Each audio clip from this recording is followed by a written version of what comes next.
আমাদের গ্রামের নাম কাষ্টসিংহা। জামালপুর সদর উপজেলার তিতপল্লা ইউনিয়নে এই গ্রামটি অবস্থিত। আমাদের বাড়ির সামনে একটি চমৎকার তাল গাছ রয়েছে।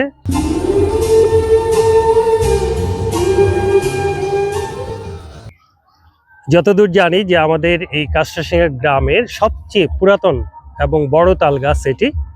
এই গাছটি রোপণ করেছিল আমার ইমিডিয়েট যে ছোট বোন মরিয়ম নাম, ও রোপণ করেছিল।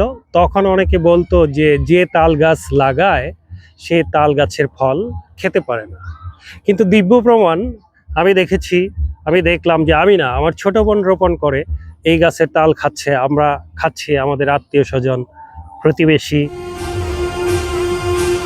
এই গাছ থেকে অনেক বীজ হয়েছে, আশেপাশে আরো কিছু গাছ হয়েছে।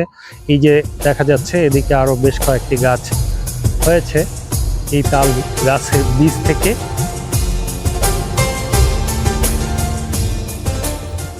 যদি গ্রামে গ্রামে পাড়ায় পাড়ায় রাস্তার ধারে বাড়ির আঙ্গিনায় তাল গাছ রোপণ করি, আমাদের পরিবেশ রক্ষা পাবে, বজ্রপাত থেকে আমরা রক্ষা পাবো। সুতরাং আমাদের লক্ষ্য হওয়া উচিত প্রত্যেক বাড়ি বা পাড়ায় পাড়ায় যেখানে ফাঁকা জায়গা রয়েছে সেখানে তাল গাছ রোপণ করা।